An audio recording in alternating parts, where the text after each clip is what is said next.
Hello, good evening, everyone. Welcome to Neuma webinar. สวัสดีทุกคนนะคะก็ยินดีต้อนรับเข้าสู่ Neuma webinar. My name is Alvin. I'm your host for tonight. ผมชื่ออัลวินนะคะแล้วก็เป็นพิธีกรสำหรับคุณวันนี้ And I got Ned who will be translating for us tonight. แล้วก็นิชินัทนะคะจะมาเป็นคนแปลในวันนี้ค่ะ So good that you can join us for our very first webinar. ก็ดีใจนะคะที่ทุกคนได้มาร่วมกับเราในเว็บบินาร์ครั้งแรกของเราเลย Wherever you're tuning in from, we want to welcome you. ไม่ว่าคุณจะดูมาจากที่ไหนนะคะเราก็อยากจะต้อนรับทุกคน Many of you will agree with me that we are living in a very challenging time right now, facing a global pandemic. ก็ทุกคนน่าจะเห็นด้วยนะคะว่าตอนนี้เราอยู่ในช่วงเวลาวิกฤตนะคะที่มีเจอสถานการณ์โรคระบาด I believe most of us are living in a city which has been locked down. ผมเชื่อว่าหลายๆคนก็อยู่ในเมืองที่กำลังถูกล็อกดาวน์อยู่ตอนนี้ And many of us have been affected. แล้วก็หลายคนก็ได้รับผลกระทบ And we are navigating through mental and emotional challenges during this tough time. แล้วเราก็กำลังพยายามจัดการกับความเครียดทางด้านอารมณ์ทางด้านจิตใจนะคะในช่วงเวลานี้ So tonight we have all the way from Melbourne, Australia, Dr. Cheah, a child and adolescent psychiatrist with us, will be sharing with us tonight. ก็วันนี้นะคะเราได้เกียรติจากดร. แดนนี่เชียนะที่เป็นจิตแพทย์ทางด้านวัยรุ่นและเด็กนะคะที่มาจากเมลเบิร์นออสเตรเลียเลย Dr. Cheah will be talking to us tonight about maintaining a healthy mind during crisis. ดร. แดนนี่เชียนะคะจะมาพูดให้เราฟังเกี่ยวกับการรักษาสุขภาพจิตที่ดีระหว่างในยามวิกฤตนี้ But before I start, I just want to share a few things to help you get familiar with the Zoom webinar application. แต่ก่อนที่เราจะเริ่มนะคะก็อยากจะให้ทุกคนเนี่ยคุ้นเคยกับแอปพลิเคชัน Zoom นี้นิดหนึ่ง At the end of the session, we're going to have a Q&A with Dr. Danny. ตอนสุดท้ายนะคะหลังจบแล้วเนี่ยเราจะมีเซสชั่นถามตอบกันกับดร. แดนนี่ If you are using a Zoom application on your laptop or mobile devices, ถ้าเกิดว่าคุณเปิด Zoom จากเครื่องคอมพิวเตอร์หรือว่าในโทรศัพท์ก็ตาม at the bottom you will see a Q&A button.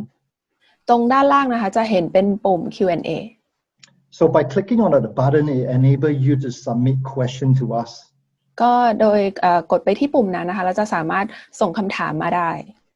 If you don't want your question to be seen by everyone, please remember to tick the anonymous box. แต่ถ้าไม่อยากให้คนอื่นเห็นคำถามที่เราถามนะก็สามารถกดปุ่มanonymous ได้ก่อนที่จะส่ง You don't have to wait until the end of the session to submit the questions. แล้วก็ไม่ต้องรอให้ถึงตอนสุดท้ายถึงจะส่งคำถามมานะคะ During Dr. Danny's talk, if any question comes to your mind, feel free to pose the question to us. ระหว่างที่อาจารย์ดร. แดนนี่กำลังพูดอยู่เนี่ยสามารถที่จะส่งคำถามมาได้เลย So this Neuma webinar is sponsored by Neuma Church. ก็เว็บบินาร์ของ Neuma เนี่ยนะคะได้รับการสปอนเซอร์จากคริสตจักร Neuma.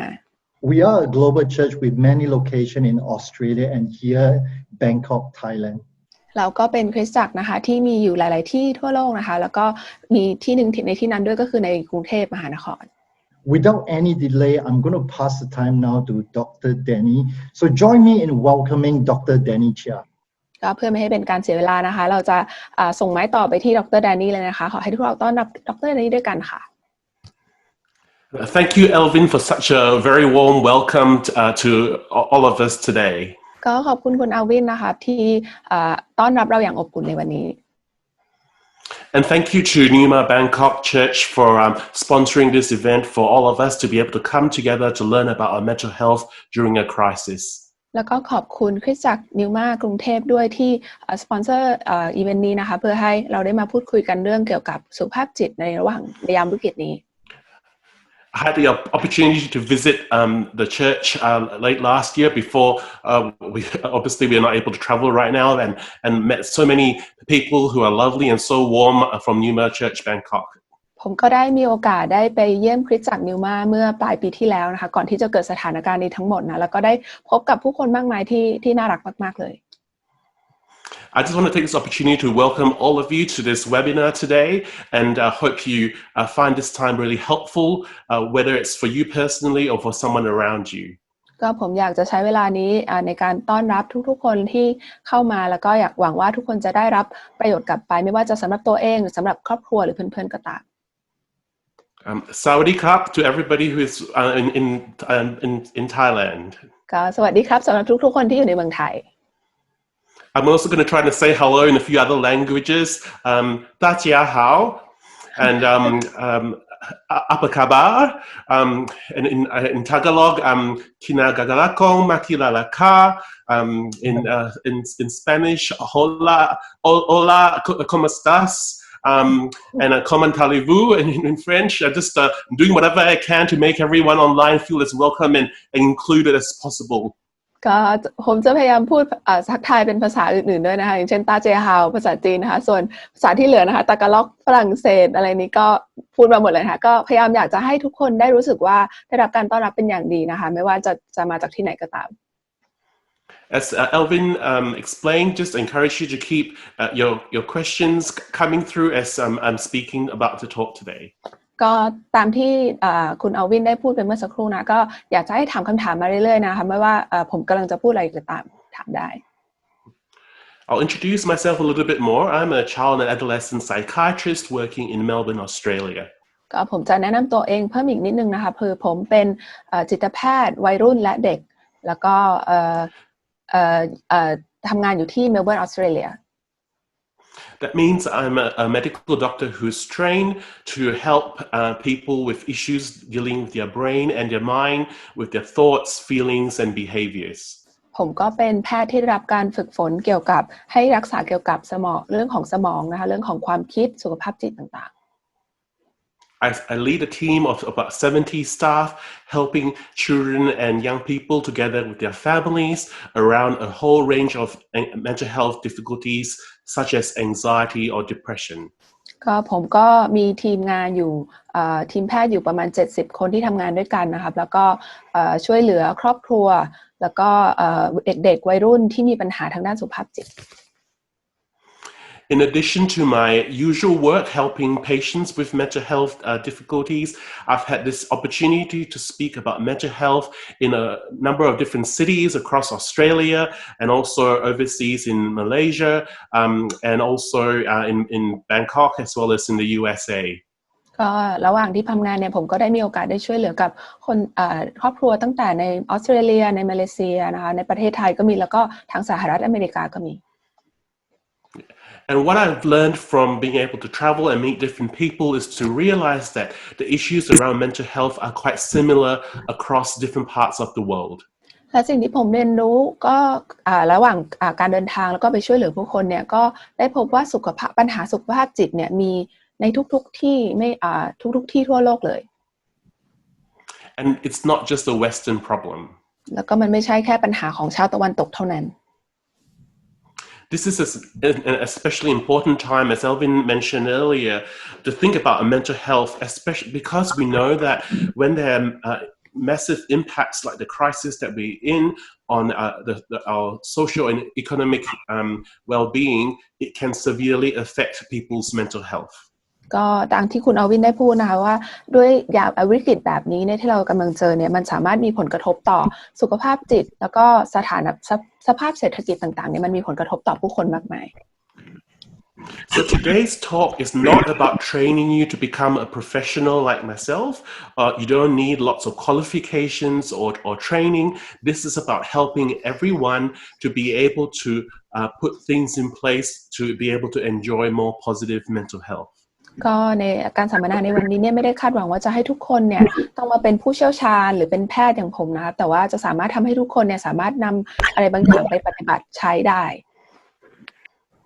The World Health Organization tells us that mental health disorders affect 1 in 4 people in their lifetime.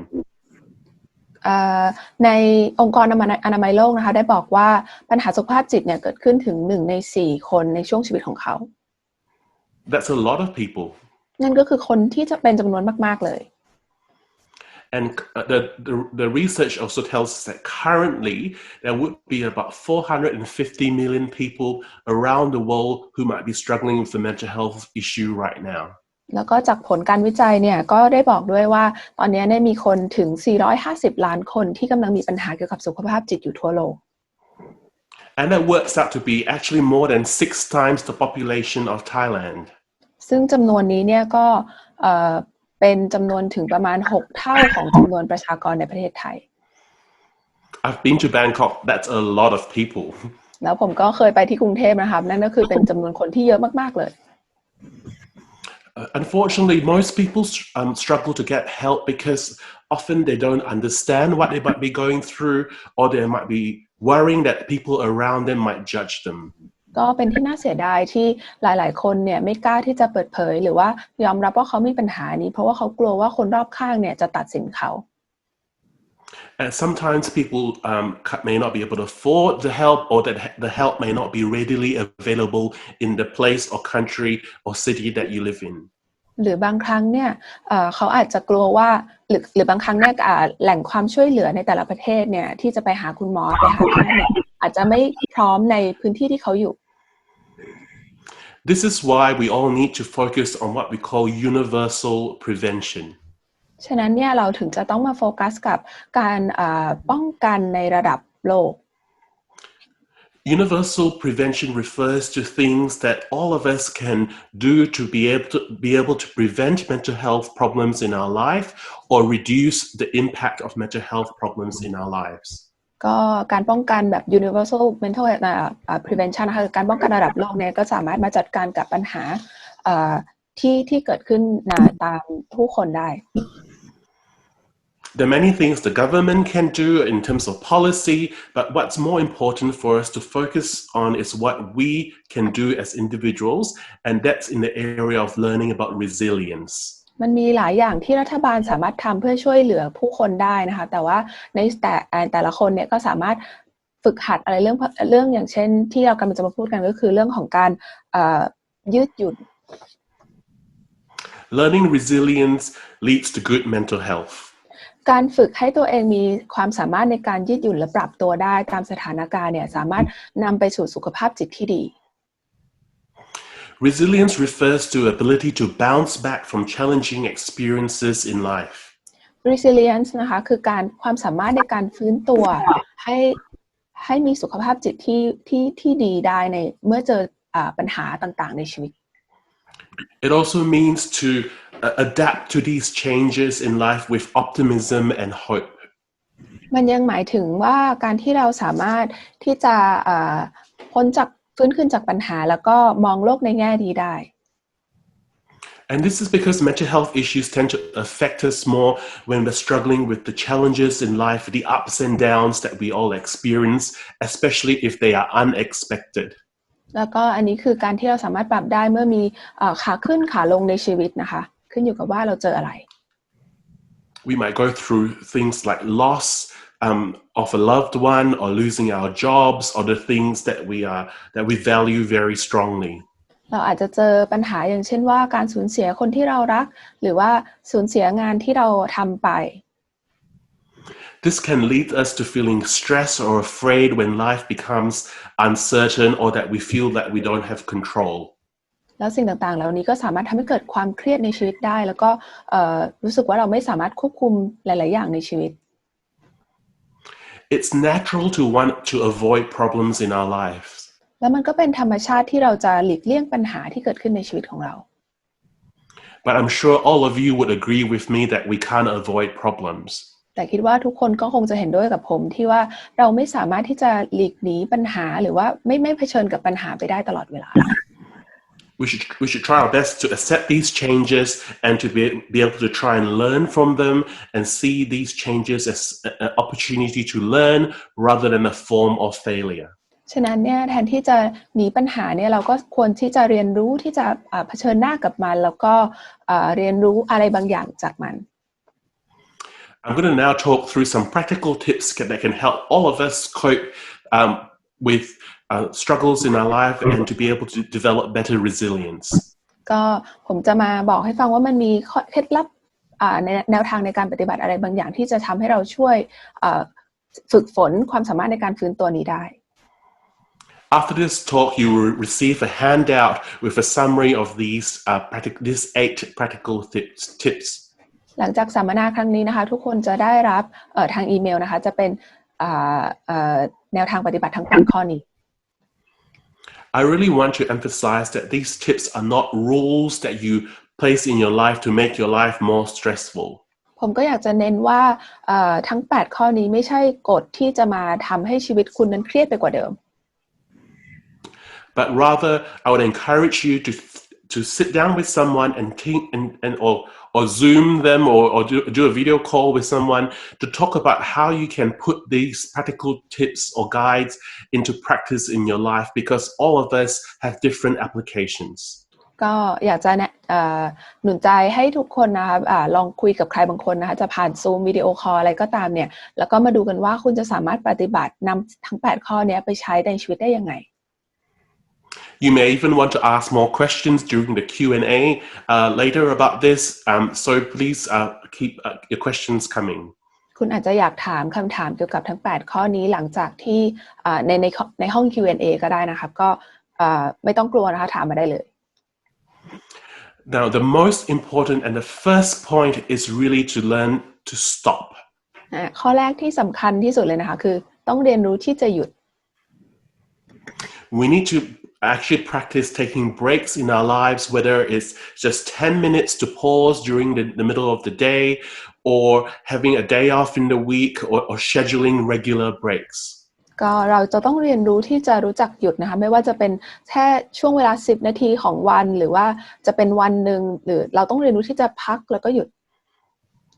Especially during these times of uncertainty and crises, it's even more important that we're intentional and deliberate about scheduling these breaks. ก็โดยเฉพาะในช่วงวิกฤตนี้ที่กับสิ่งที่เกิดขึ้นต่างๆเนี่ยมันสำคัญที่เราจะต้องตั้งใจแล้วก็ตั้งเวลาเลยว่าเราจะต้องพักช่วงไหนบ้าง When we learn to take breaks, we then are in a better headspace to be able to practice the other tips that I'm going to be talking about today. เมื่อเราได้มีเวลาที่เราหยุดเราพักแล้วเนี่ยคุณก็จะมีสมองที่ปลอดโปร่งแล้วก็สามารถที่จะมานั่งคิดได้ว่าข้อที่เหลือเราจะปฏิบัติกับมันยังไง If you don't learn to stop, everything that I'm going to tell you after this will just be more things you have to put into your life that can actually make your life more stressful. ถ้าคุณไม่เรียนรู้ที่จะสามารถหยุดได้แล้วก็พักสมองเนี่ยข้อที่เหลือมันก็จะยากที่จะปฏิบัติตาม The next step is to learn to relax. ข้อที่2ค่ะคือเรียนรู้ที่จะผ่อนคลาย And one of the best ways to relax is to make use of all our 5 senses. แล้วก็วิธีที่เราจะสามารถผ่อนคลายได้นี่ก็คือมาฝึกใช้สัมผัสทั้ง5ของเรา Our sight, sound, touch, taste, and smell. ก็จะมีการมองเห็นนะคะแล้วก็เสียงนะการฟังเสียงแล้วก็การลิ้มรสการสัมผัสแล้วก็การได้กลิ่น We can use these 5 senses to pay attention to our own bodies or the surroundings around us. เราสามารถใช้สัมผัสทั้ง5นี้เพื่อที่จะให้จดจ่อกับสิ่งที่อยู่รอบข้างเรา Some people listen to quiet music, other people prefer to have a bath or a shower. บางคนนี่ชอบฟังเพลงเบาๆพอไปนะแต่บางคนก็ชอบแช่น้ำแช่น้ำในอ่าง And some people like to dance, and that's how they relax. แล้วบางคนก็ชอบเต้นนะคะนั่นก็เป็นวิธีที่ทำให้พวกเขาผ่อนคลาย I'm not very good at dancing, so I definitely prefer listening to quiet music. ผมก็ไม่ใช่คนที่เต้นเก่งนะคะฉะนั้นผมก็เลยอยากที่จะฟังเพลงเบาๆมากกว่า The third tip that we're going to talk about is to be aware of our feelings. ก็ข้อที่3แนวทางที่เราทำก็คือเราควรจะรับรู้แล้วก็เข้าใจถึงความรู้สึกของตัวเอง Learn to notice the different feelings that we might have and learn to give names to them and label them. แล้วก็ให้เรียนรู้ที่จะสังเกตความรู้สึกของตัวเองแล้วก็ตั้งชื่อให้กับมันให้รู้ว่ามันคือความรู้สึกอะไร Such as feeling happy, feeling sad, feeling scared, and feeling angry. อย่างเช่นความรู้สึกมีความสุขหรือว่าเสียใจหรือว่ากลัวเป็นต้น We can learn to to name it and sometimes write it down or even talking to somebody that we trust about our feelings. เราสามารถที่จะเรียนรู้ตั้งชื่อมาแล้วก็บางทีก็อาจจะเขียนลงไปแล้วก็คุยกับใครบางคนที่เราจะวางใจในความรู้สึกของเราได้คนที่เราวางใจที่จะพูดคุยด้วยได้ The next tip is to actually keep healthy routines, which is number 4. ข้อต่อไปแนวทางก็คือให้เรารักษากิจวัตรประจำวันของเราอยู่สม่ำเสมอ All of us do better when we have regular routines through the day, such as getting up at a regular time, having breakfast, lunch, and dinner, and sleeping at a regular time. คนเราเนี่ยมักจะปฏิบัติแล้วก็มีสุขภาพที่ดีเมื่อเรารักษากิจวัตรประจำวันอย่างเช่นว่าตื่นเป็นเวลาทานอาหารเป็นเวลาแล้วก็เข้านอนเป็นเวลา We need to be doing things that we need to do practically, such as our chores. ก็ต้องทำอะไรบางอย่างนะคะอย่างเช่นทำงานบ้านเป็นประจำ But also do things that we enjoy as well, and having a good mix of both. แล้วก็ทำอะไรบางอย่างที่เราชอบที่จะทำด้วยให้เรามันมีการผสมผสานเท่ากัน It's also good to keep healthy routines throughout the week, between Monday to Sunday, and making sure that we have consistent routines throughout our lives. แล้วก็ให้มันมีกิจกรรมที่มันเป็นประโยชน์ด้วยนะคะไม่ว่าแล้วก็ตั้งแต่วันจันทร์ถึงวันอาทิตย์เลยเนี่ยแล้วก็ทำมันอย่างต่อเนื่อง Let's move on to tip number 5, which is very important right now, which is to focus on things you can control. ก็ให้เราไปที่ข้อ5กันนะคะก็คือให้เราให้ความสำคัญหรือโฟกัสในกับสิ่งที่เราสามารถควบคุมได้ Especially with what's going on at the moment, it's really important for us to differentiate what we can't control and make sure it's different from the things that we can control. โดยเฉพาะในสถานการณ์ที่กำลังเจออยู่ตอนนี้เนี่ยมันสำคัญมากที่เราจะต้องแยกแยะออกได้ว่าอะไรบ้างที่เราควบคุมได้กับอะไรที่เราควบคุมไม่ได้ Sometimes when we are stressed or worried and when going through a massive crisis like this, we tend to focus on things we can control for some reason, like things the government should or shouldn't be doing.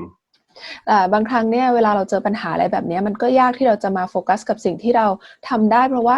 เราไปโฟกัสกับสิ่งที่เราควบคุมไม่ได้อย่างเช่นว่ารัฐบาลควรจะทำอะไรไม่ควรทำอะไร And we can spend so much time on the media and social media to read more and more about things we can't control, and that makes us even more worried and stressed. แล้วก็เราก็ไปใช้เวลามากไปนะคะในการที่จะอ่านข่าวอ่านตามโซเชียลมีเดียแล้วสิ่งเหล่านั้นเนี่ยมันก็ทำให้เราเครียดไปกว่าเดิม But instead, we should spend more time, energy, and effort to focus on things we can control in our own lives. แต่แทนที่จะทำอย่างนั้นเราควรจะใช้เวลามาโฟกัสกับสิ่งใช้เวลาพลังงานของเราเนี่ยมาโฟกัสกับสิ่งที่เราสามารถเปลี่ยนแปลงหรือควบคุมได้ And again, this might be something you want to talk through with somebody that you trust or a friend to help you work out what are the things you can control versus the things that you can't. และนี่ก็เป็นตัวอย่างหนึ่งที่คุณจะสามารถนำไปพูดคุยกับเพื่อนที่คุณไว้ใจหรือว่าเพื่อนสนิทอะไรอย่างนี้ได้นะคะว่ามันมีอะไรบ้างที่คุณสามารถควบคุมได้ในชีวิต Now, very next thing that's really important is to stay connected, whatever that looks like in terms of using creative ways. ก็ต่อไปนะคะคือการที่เราจะต้องคอยเชื่อมต่อกันไว้ไม่ว่านั่นจะเป็นรูปแบบไหนก็ตาม And making that a priority and an effort. แล้วก็ทำให้มันเป็นจัดลำดับความสำคัญให้กับมันนะคะแล้วก็ใส่ใจใช้เวลากับมัน This may also include actually joining in groups or communities or meeting people that you may not have the similar interests and hobbies with. ซึ่งนี่ก็รวมไปถึงนะคะการที่คุณไปเข้าร่วมกลุ่มอะไรบางอย่างที่ถึงแม้ว่าคุณอาจจะไม่ได้มีความสนใจเหมือนกันแต่ไปเข้าร่วมเพื่อที่จะทำความรู้จักกันให้มีสังคมไว้ Sometimes people feel isolated because they're trying too hard to find people that are exactly like them or have the same interests and values. บางคนเนี่ยก็รู้สึกว่าเขาโดดเดี่ยวนะคะแล้วก็ถูกแยกออกจากสังคมเพราะว่าเขาพยายามอย่างหนักเกินไปที่จะหาคนที่มีความสนใจมีความสนใจอะไรคล้ายๆกัน One thing that I've learned is that if I've tried to find somebody who's very much like me, I learned after a while I might not like that person very much. สิ่งหนึ่งที่ผมเรียนรู้ก็คือว่าถ้าผมต้องหาคนที่มีความสนใจหรือว่าเป็นนิสัยคล้ายๆกับผมเนี่ยผมก็มาเรียนรู้ว่าผมคงไม่ชอบคนนั้นเหมือนกัน The next tip is to care for others. ข้อต่อไปนะคะคือการที่ให้เราห่วงใยผู้อื่น Sometimes when we're stressed and anxious, we think that what we need the most is assurance and security. บางครั้งที่เราเมื่อเรามีความกลัวแล้วก็กังวลเนี่ยเราก็คิดว่าสิ่งที่เราจำเป็นจะต้องมีก็คือว่าความมั่นคง But in actual fact, when we are stressed and worried about our own problems, one of the best remedy is to show kindness and compassion to other people. แต่จริงๆแล้วเนี่ยสิ่งที่จะช่วยแก้ไขปัญหาเมื่อเรามีความวิตกกังวลได้เนี่ยคือการที่เราไปแสดงความห่วงใยให้กับผู้อื่น This helps us to take the focus off our own problems and to be able to have a different perspective by learning about other people's situations. เพราะว่าสิ่งนี้เนี่ยมันทำให้เราไม่โฟกัสอยู่กับหรือว่าจดจ่ออยู่กับปัญหาของตัวเองแต่ไปจดจ่ออยู่กับการช่วยเหลือคนอื่น I really encourage you to think about how you might do this because it will make a big difference to your levels of stress. ผมก็อยากจะแนะนำให้คุณพยายามคิดดีๆว่าคุณสามารถทำแบบนี้ได้ที่ไหนบ้างเพราะว่ามันจะช่วยให้คุณเนี่ยคลายความเครียดและความวิตกกังวลได้แน่นอน And the last tip on my list is to learn to look at the big picture. แล้วข้อสุดท้ายที่อยู่ในแนวทางปฏิบัติของผมก็คือว่าให้เราเรียนรู้ที่จะมองดูภาพกว้างๆภาพใหญ่ It's important to recognize the season that we're in and to realize that seasons come and go. มันเป็นสิ่งสำคัญที่เราจะเรียนรู้ว่าตอนนี้เรากำลังอยู่ในฤดูกาลไหนของชีวิตแล้วก็ให้เราเรียนรู้ด้วยว่าฤดูกาลต่างๆเหล่านั้นมันเข้ามาแล้วมันก็ออกไป When I was growing up every year, when I was growing up in Malaysia every year, I would be complaining about why it's so hot in February during Chinese New Year. ตอนที่ผมเติบโตมาที่ตอนเด็กๆที่อยู่ที่มาเลเซียนะครับก็จะบ่นตลอดเวลาเลยว่าทำไมมันร้อนจังเลยในช่วงฤดูช่วงตรุษจีนหรือกุมภาพันธ์ Then I realized it was the hot and dry season. It's hot and dry every year at that time, but that time will pass and the rain will come. ผมก็เรียนรู้ว่ามันก็จะร้อนแล้วก็แห้งแล้งมากในช่วงนั้นของปีแต่ว่าหลังจากนั้นเนี่ยฝนมันก็จะมาเอง We all have seasons in our lives and it's important to learn to recognize them and to know what season we might be in and what season we might be moving into. เราต่างก็มีแต่ละฤดูกาลในชีวิตของเรานะครับฉะนั้นเราจะต้องเรียนรู้ว่าเรากำลังอยู่ในฤดูกาลไหนแล้วฤดูกาลไหนที่มันจะผ่านพ้นไป One of the most important seasons I've learned to recognize is actually when the durian season is because I try to always go back home to Malaysia during the durian season. สิ่งหนึ่งที่ผมเรียนรู้เกี่ยวกับฤดูกาลก็คือผมจะท่องไว้เสมอว่าฤดูทุเรียนจะมาเมื่อไหร่เพราะผมจะพยายามที่จะจัดเวลากลับไปบ้านเมื่อตอนในฤดูนั้น Hopefully these 8 tips will be helpful, but do spend the time to actually talk through with somebody about how you can put that into practice and to think about practical applications for your lives. ก็หวังว่าทั้ง8แนวทางปฏิบัติทั้ง8ข้อนี้เนี่ยคุณจะสามารถนำไปใช้ได้จริงๆนะคะก็หวังว่าให้คุณไปคุยกับคนที่คุณรู้จักไว้ใจแล้วก็ดูว่าคุณจะปฏิบัติได้ยังไง I'm very mindful there's probably a wide range of people in the audience and I just want to cover a few different groups of people and hopefully you will find this helpful. ผมก็คิดว่าในกลุ่มคนที่กำลังฟังอยู่ตอนนี้เนี่ยก็มีหลายกลุ่มกลุ่มอายุอะไรอย่างเงี้ยนะคะก็คิดว่าจะมาครอบคลุมให้ได้กับหลายๆกลุ่ม The first group I want to speak to is about families and how we might be able to raise resilient families. ก็กลุ่มแรกที่ผมจะพูดถึงก็คือกลุ่มที่มีครอบครัวแล้วนะคะแล้วก็จะมาคุยกันว่าการสร้างครอบครัวที่มีความสามารถในการฟื้นตัวหรือมีresilient เนี่ยเป็นยังไง It's really important to learn and practice resilience as early as possible and especially if you're a parent of a young child. ก็มันก็เป็นสิ่งสำคัญที่คุณจะเรียนรู้ว่าจะสอนแล้วก็ฝึกให้ครอบครัวเนี่ยสามารถมีความสามารถในการฟื้นตัวได้ไงโดยเฉพาะถ้าคุณมีลูกที่ยังเด็กอยู่ If you learn resilience, such as, for example, putting one of those 8 tips that I talked about early into your life as a parent, it can help you manage your own stress and worry. แล้วก็ถ้าคุณได้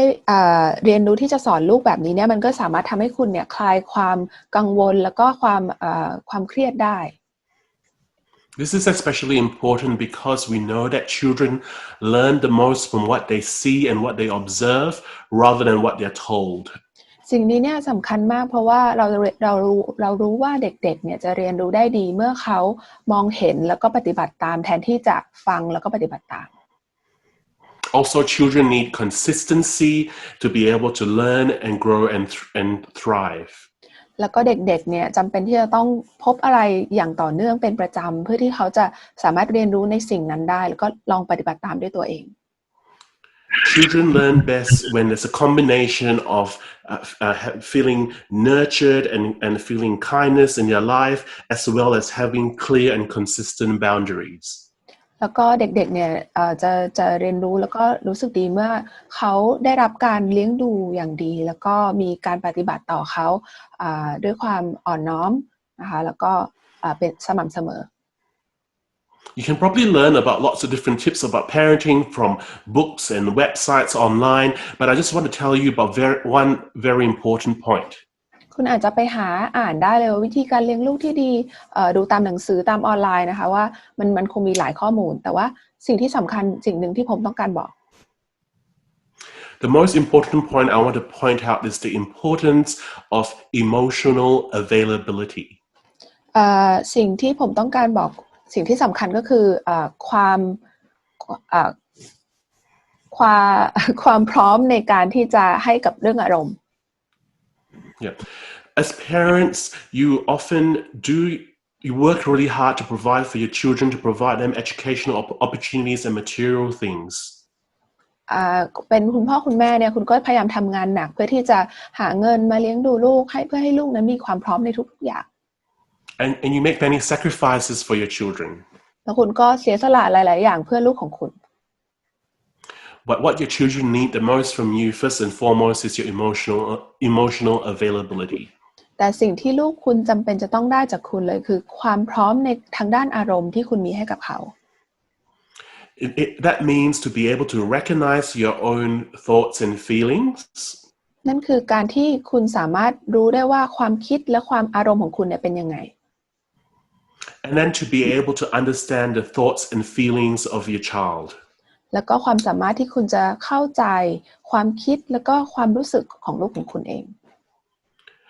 And what we all need to be able to do that actually is not more training or more skills. แล้วก็สิ่งที่เราจะต้องรู้ในการที่จะฝึกที่จะเป็นแบบนี้ได้เนี่ยมันไม่ใช่การที่คุณฝึกทักษะเพิ่ม And what we need the most is to learn to practice self-care in our lives, to be able to look after our own stress levels in order for us to then be able to look after other people. แต่มันคือการที่คุณจะมาดูแลตัวเองแล้วก็มาดูความดูอารมณ์ของตัวเองมาห่วงใยมาดูแลตัวเองเพื่อที่จะสามารถการได้ Some of the 8 tips that we spoke about earlier can help you with your self-care to then help you to be more emotionally available for your family. ในข้อปฏิบัติทั้ง8ข้อที่เรากล่าวไปเมื่อต้นนี้ก็สามารถนำมาช่วยที่คุณจะฝึกดูแลตัวเองได้ Next, I want to speak to all of us who are working professionals or students. ก็ต่อไปนะครับก็อยากจะพูดถึงกลุ่มคนที่กำลังทำงานอยู่หรือว่ากลุ่มเด็กนักเรียน And that is to learn to have a healthy work-life balance. และนั่นก็คือการที่เราจะมี work-life balance ที่ดี It's really important to work hard and be productive and avoid procrastinating. มันก็สำคัญที่เราจะทำงานอย่างหนักทำงานอย่างขยันแล้วก็ไม่เหมือนกับว่าทิ้งงานละเลยงาน Otherwise, stress might pile up in our life if we procrastinate. คือถ้าเรามัวแต่ปล่อยให้งานมันค้างไปเรื่อยๆเนี่ยเราก็อาจจะเกิดความเครียดในชีวิตได้ But it's really important for us to have the right balance with our work or our study, as well as the people who are important in our lives, and getting that balance right in terms of how much focus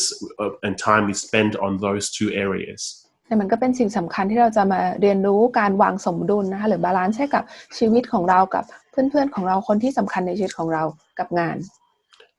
I think one of the reasons why we spend so much time on our work or our study is because we've learned that perhaps our value as a person might come from our achievements or our job or our education or our grades or our marks. ก็บางครั้งเนี่ยผมคิดว่าการที่เราทำงานหนักหรือว่าตั้งใจเรียนอย่างหนักเนี่ยเพราะว่าเราไปคิดว่าคุณค่าของตัวเราเองเนี่ยถูกตัดสินด้วยว่างานของเราจะประสบความสำเร็จแค่ไหนการเรียนของเราจะประสบความสำเร็จแค่ไหน And if we don't do well in those areas, it can make us feel insecure and afraid. แล้วก็ถ้าเราไม่ทำได้ดีในพื้นที่พวกนั้นเนี่ยมันก็ทำให้เรารู้สึกกลัว it's important to realize that at the end of the day, relationships are actually more important than our achievements because relationships will take us through. ฉะนั้นมันสำคัญที่เราจะเรียนรู้ว่าความสัมพันธ์ที่เรามีกับคนอื่นกับครอบครัวกับเพื่อนๆเนี่ยมันสำคัญยิ่งกว่าสิ่งเหล่านี้ Obviously, if we find a job that we enjoy and that is satisfying, that's makes us feel happy. ฉะนั้นถ้าเกิดเราเจองานอะไรบางอย่างที่มันทำให้เรารู้สึกมีความสุข But the reality is most of us may not be in that situation where we are in a job that we enjoy or not even have a job at all. คือถ้าเป็นอย่างนั้นมันก็ดีแต่ว่าในความเป็นจริงเนี่ยหลายคนเนี่ยก็อาจจะไม่ได้เจองานที่เขาทำงานแล้วมีความสุขเสมอไปหรือบางคนอาจจะ What we need to do is to get practical advice about the job area. คือบางคนก็อาจจะไม่มีงานเลยก็ได้นะคะฉะนั้นสิ่งที่เราควรจะได้รับเนี่ยก็คือว่าจะต้องดูว่าแนวทางปฏิบัติในการทำงานคือเป็นยังไง But also adopt the attitude that no matter what job or situation they're in, that we will try and do our best in that situation. แต่ก็ให้พัฒนาทัศนคติที่บอกว่าไม่ว่างานของเราจะเป็นยังไงเนี่ยเราก็จะต้องทำให้ดีที่สุดในงานที่เราได้รับมอบหมาย And avoid comparing yourself with other people. แล้วก็หลีกเลี่ยงที่จะเปรียบเทียบตัวเองกับคนอื่น Now, the next group I want to speak to is people who might be a bit older in life, and that's in the area of dealing with grief and loss. ก็กลุ่มต่อไปที่ผมจะพูดถึงคือคนที่อาจจะมีอายุขึ้นมาหน่อยนะครับในชีวิตก็คือการจัดการกับความสูญเสียแล้วก็ความเศร้า Depending on your stage of your life, especially if you're a bit older, but this applies to all of us, you will likely to experience grief or loss.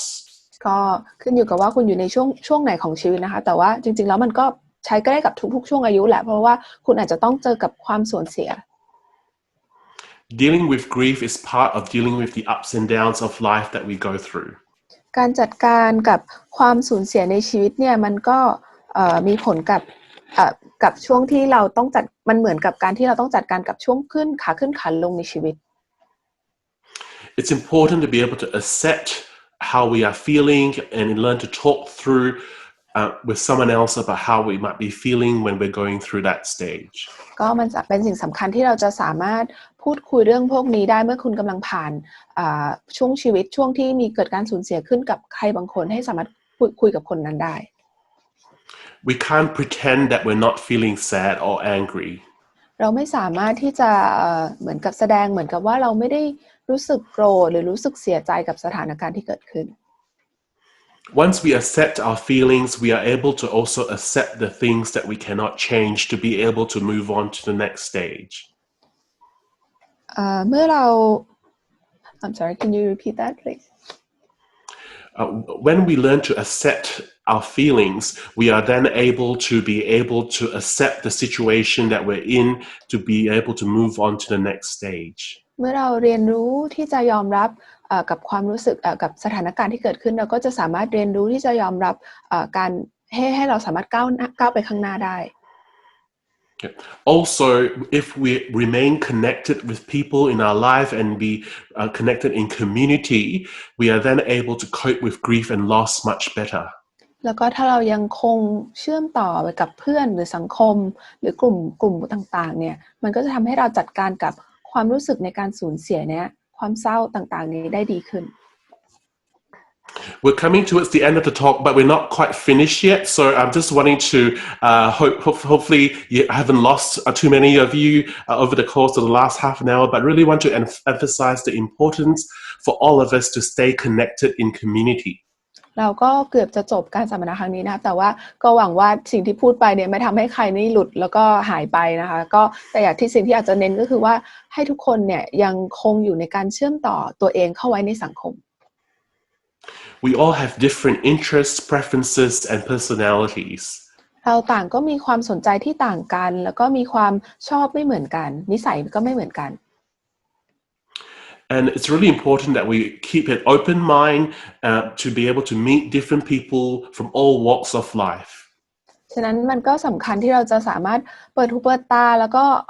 โอบกอดคนที่ต่างจากเราเข้ามา This has nothing to do with how many friends that you have, how many likes you have on Instagram, or how many Facebook friends you might have. อันนี้ก็ไม่ได้เกี่ยวเลยนะคะกับว่าคุณมีเพื่อนบนโซเชียลมีเดียต่างๆเนี่ยมากน้อยแค่ไหนมีคนกดไลค์คุณมากแค่ไหน It's about trying to learn to have different perspectives, be open-minded, and to be able to help each other out. แต่มันคือการที่เราจะเรียนรู้ที่จะมีมุมมองในชีวิตที่ต่างไปแล้วก็เรียนรู้ที่จะช่วยเหลือกันและกัน Then it helps us to be able to cope with the ups and downs of life much better if there are people around us who can support us. แล้วก็คุณก็จะสามารถเรียนรู้ที่จะจัดการกับขาขึ้นขาลงในชีวิตได้ดีขึ้น I really encourage you to make this a priority in your life because it will help with putting all the other strategies in place as well in terms of looking after our mental health. ผม Can you repeat this? I encourage you to make this a priority because it will help us, keeping connected will help us to be able to maintain a positive mental health. ก็อยากจะแนะนำให้ทุกคนเนี่ยได้เน้นข้อนี้เลยก็คือให้เชื่อมต่อกับสังคมเอาไว้เพราะมันจะช่วยให้คุณเนี่ยสามารถจัดการกับปัญหาขาขึ้นขาลงในชีวิตได้ดีจริงๆ Yeah. We've covered a lot of information today. ก็วันนี้เราได้ครอบคลุมหัวข้อหลายๆหัวข้อเลย Going from the 8 tips that we've learned about having a positive mental health from the 8 tips. ก็จากข้อแรกที่เราดูกันไปก็คือมีข้อปฏิบัติทั้ง8ข้อที่เราสามารถนำไปปฏิบัติได้ให้มีสุขภาพจิตที่ดี We learned about how important self-care is if you're a parent in order to be able to be emotionally available for your family. เราก็ได้เรียนรู้ว่าจะต้องดูแลตัวเองให้ดียังไงเพื่อที่จะเลี้ยงหรือสร้างครอบครัวที่สมบูรณ์ขึ้นมาได้ We learned about being able to have a healthy work-life balance, prioritizing both our job and study together with relationships and people in our lives. ก็เรียนรู้ที่จะมี work life balance สมดุลที่ดีในชีวิตนะคะว่าจะทำงานหรือว่าเรียนมากน้อยแค่ไหนแล้วก็สมดุลสร้างสมดุลระหว่างความสัมพันธ์กับผู้อื่นด้วย We learned about how we might be able to cope with grief and loss and also to stay connected within a community. เรียนรู้ว่าเราจะจัดการกับความเสียใจในการสูญเสียยังไงแล้วก็สามารถที่จะยังเชื่อมต่อกับสังคมได้ยังไง Now, whatever situation that you're in, I encourage you to take something practical from the talk today and to put it into practice. ก็ไม่ว่าคุณจะอยู่ในสถานการณ์แบบไหนก็ตามผมก็อยากจะให้ทุกคนเนี่ยนำอะไรบางอย่างที่สามารถไปปฏิบัติใช้ได้จริงในชีวิต Don't try and change everything in your life. Start with one thing. ไม่ต้องพยายามที่จะเปลี่ยนทุกอย่างในชีวิตของคุณแต่ให้เริ่มแค่1ข้อพอ If you're not sure, talk it through with someone that you know, and maybe together each of you could put one thing into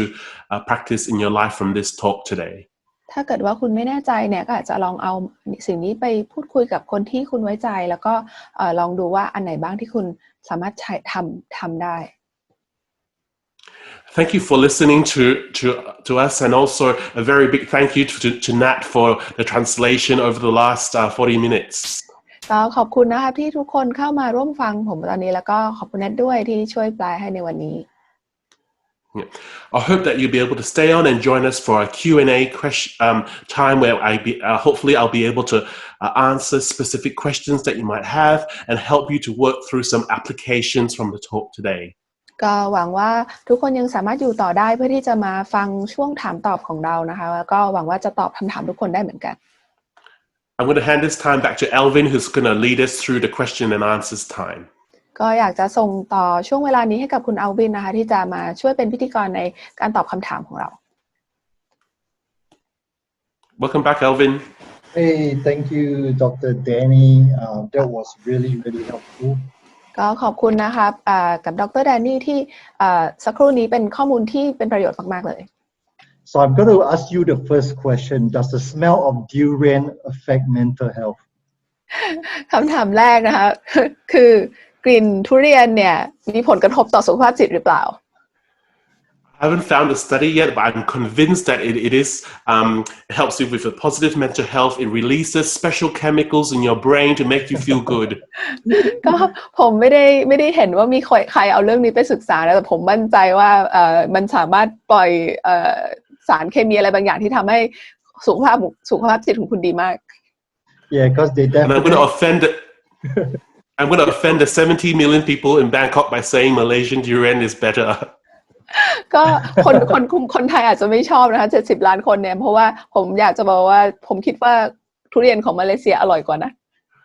Yeah, they certainly taste like heaven and smells like hell. คุณนวินบอกว่าแน่นอนว่ามันรสชาติเนี่ยเหมือนสวรรค์นะคะแต่ว่ากลิ่นเนี่ยไม่ค่อยดีเท่าไหร่ Yeah. Okay, on a more serious note, I got a few questions coming in now. I'm going to post them and I'm going to ask you in just a minute. ก็จะ Sure, thank you. กลับมาซีเรียสกันนิดนึงนะคะมีคำถามที่ส่งเข้ามาแล้วก็เดี๋ยวคุณอวินจะถามแล้วก็เราจะมาตอบกัน Okay, I got a first question here. Hi, Dr. Danny. This session is very informative. Thank you for this. I would like to ask with regards to step number 3. ก็คนแรกนะคะบอกว่าก็ขอบคุณนะคะดรแดนนี่เซสชันนี้เป็นมีประโยชน์มากเลยแล้วก็ขอบคุณสำหรับสิ่งนี้อยากจะถามเกี่ยวกับข้อที่3ในการปฏิบัติ You know, step number 3, talking to someone you trust about your feeling. I find it hard to trust anyone talking about my personal issue. ก็คือบอกว่าให้เราไปพูดคุยกับคนที่เราไว้ใจเกี่ยวกับปัญหาของเราแล้วก็ส่วนตัวฉันเองเนี่ยก็รู้สึกว่ามันยากเหลือเกินที่จะไว้ใจใครบางคนที่จะบอกปัญหาส่วนตัว Even to my best friend. So is there any tips for me to help trust, open up about my feeling to somebody? ก็แม้แต่เพื่อนที่สนิทของฉันเองก็ไม่กล้าบอกนะคะก็มีคำแนะนำอะไรหรือเปล่าที่จะสามารถให้เราวางใจแล้วก็สามารถเปิดใจเล่าความรู้สึกของเราให้กับคนอื่นได้ Thank you for that question. That's an excellent question. I just really want to thank whoever asked that question for being very open and very honest. ก็ขอบคุณสำหรับคำถามนี้นะคะว่าเป็นคำถามที่เปิดมากๆเลยหมายถึงว่ากล้าที่จะถามเรื่องนี้มากๆเลย Firstly, what I would suggest is to first of all learn to be able to understand the different types of feelings that you have. ก็สิ่งแรกที่ผมแนะนำจะให้ทำก็คือว่าให้เราเรียนรู้ว่าความรู้สึกต่างๆที่เรามีเนี่ยมันมีอะไรบ้าง And keeping it simple by just simply saying, I feel sad. แล้วก็ทำให้มันเรียบง่ายเลยก็คืออย่างเช่นบอกว่าฉันรู้สึกเสียใจ I feel worried. ฉันรู้สึกกังวล I feel angry. ฉันรู้สึกโกรธ You don't have to use many words or try to explain your whole story to someone else. คุณไม่จำเป็นต้องพยายามหาคำหรูหราอะไรเยอะๆมาแล้วก็มาพูดว่ามาเพื่อพยายามอธิบายให้กับคนอื่นฟัง When we learn to simplify and understand the emotions that we have, we are then able to communicate it in a way that another person can understand. ถ้าเกิดว่าคุณสามารถที่จะเรียนรู้ระบุได้ว่าความรู้สึกของตัวเองแต่ละอันคืออะไรเนี่ยคุณก็จะเริ่มเรียนรู้ที่จะสามารถสื่อสารออกไปให้คนอื่นฟังได้ So it's literally as simple as writing down or saying, I feel sad, I feel angry, I feel scared. ฉะนั้นมันจริงๆมันง่ายจากการเริ่มที่คุณจะเขียนออกมาเลยว่าฉันรู้สึกเสียใจฉันรู้สึกโกรธฉันรู้สึกอะไรก็ตาม When we learn to write it down first, it makes it easier for us to tell somebody else our feelings in a very simple way rather than having a very long explanation. การที่เราเริ่มที่จะเขียนความรู้สึกของเราลงไปก่อนเนี่ยมันจะทำให้ง่ายที่จะฝึกเล่าให้คนอื่นฟัง And then when we learn to explain it in that way, it makes it easier for the other person to understand. แล้วก็ถ้าเราเริ่มสามารถอธิบายแบบนี้ได้แล้วเนี่ยมันก็ทำให้อีกฝ่ายหนึ่งเขาเข้าใจเราได้ดีขึ้นได้ง่ายขึ้น Talking about our feelings is very different to talking about the problem. การที่เราพูดเกี่ยวกับความรู้สึกของเราเนี่ยมันต่างกับการที่เราพูดถึงปัญหาที่เรามีอยู่ Sometimes the more we talk about our problems, the worse we feel. บางครั้งเนี่ยเรายิ่งพูดเกี่ยวกับปัญหาของเราเนี่ยเรากลับยิ่งรู้สึกแย่กว่าเดิม But if we learn to talk about our feelings, we can communicate the feelings to another person, and if they understand our feelings, we feel a little bit better ourselves. เพราะบางครั้งเมื่อเราเรียนรู้ที่จะพูดถึงความรู้สึกของเราแล้วเนี่ยเราก็สามารถพูดกับคนอื่นได้แล้วพอเขาเข้าใจความรู้สึกเราเนี่ยมันก็ทำให้เรารู้สึกดีขึ้นไปในตัว And when we learn to do that, then we're able to trust other people with our feelings. แล้วพอเราเรียนรู้ที่จะทำแบบนั้นปุ๊บเราก็จะเริ่มที่จะเรียนรู้ที่จะไว้ใจคนอื่นในความรู้สึกของเรา Sometimes if I'm going through a problem, I forget that other people may not understand what I'm going through because they're not in the same situation. บางครั้งเวลาผมเจอปัญหาอะไรบางอย่างเนี่ยผม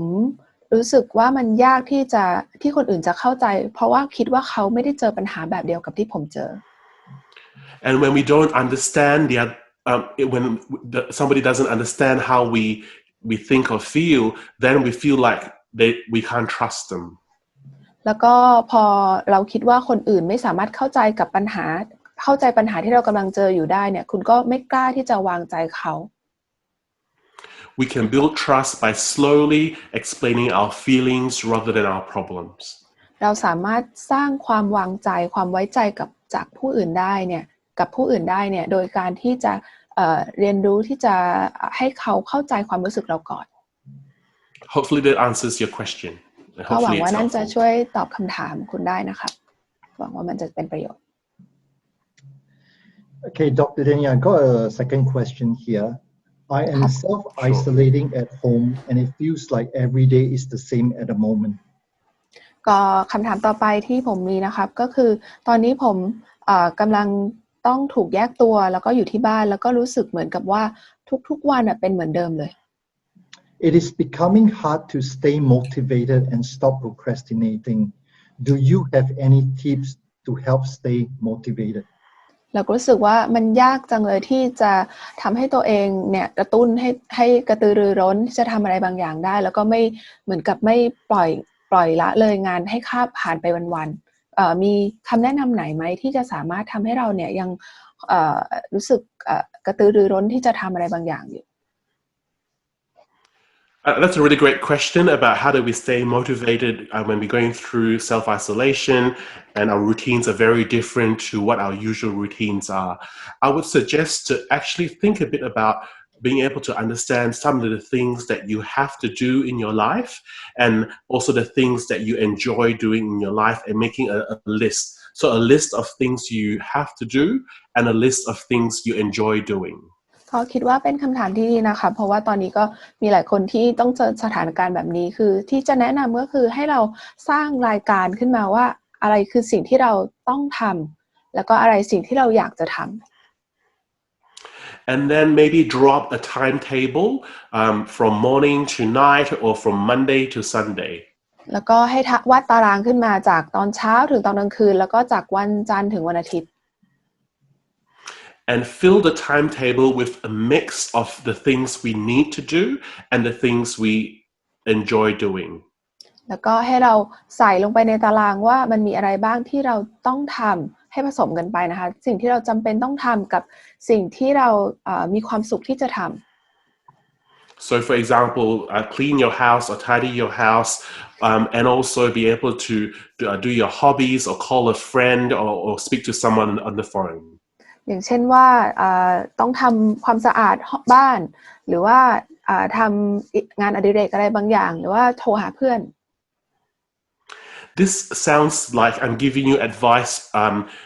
the same way that we would advise a primary school child, but it's really important that we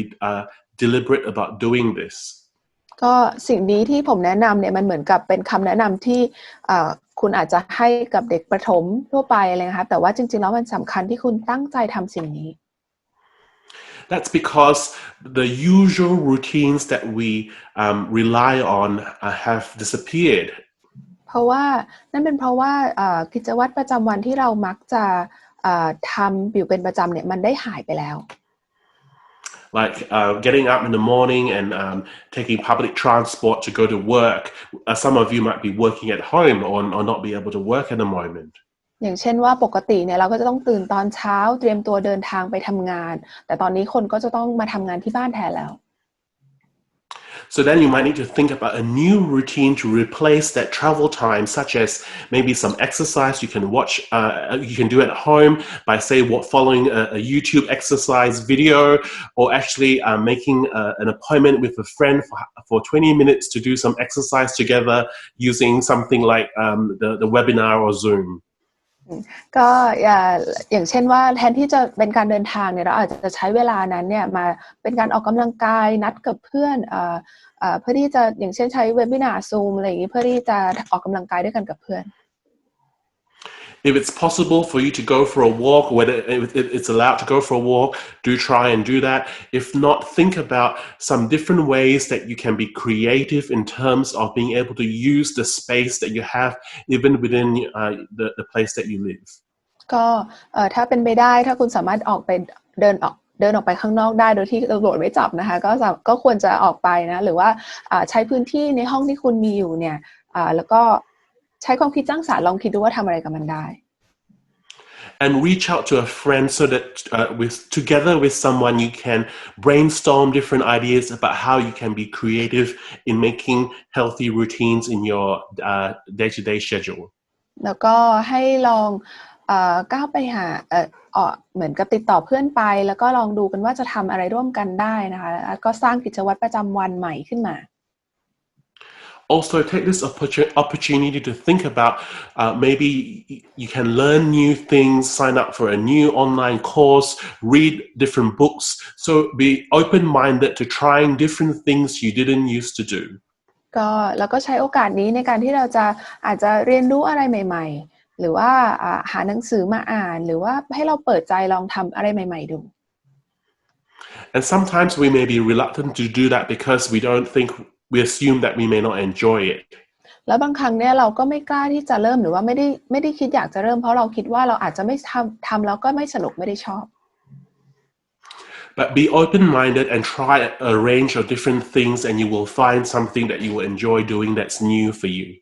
แล้วก็แต่ว่าอยากให้เปิดใจดูแล้วก็ลองทำสิ่งนั้นดูเพราะคุณอาจจะเจออะไรบางอย่างที่คุณชอบก็ได้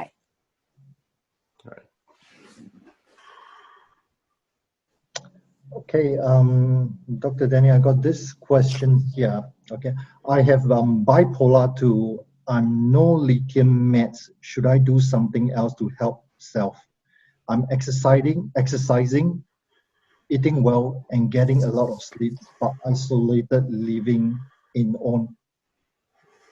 Yeah. Okay, So the question. Okay, let me repeat it again. I'm trying to get a question. Okay, Matt can translate. I have bipolar 2. I'm no lithium meds. Should I do something else to self-help?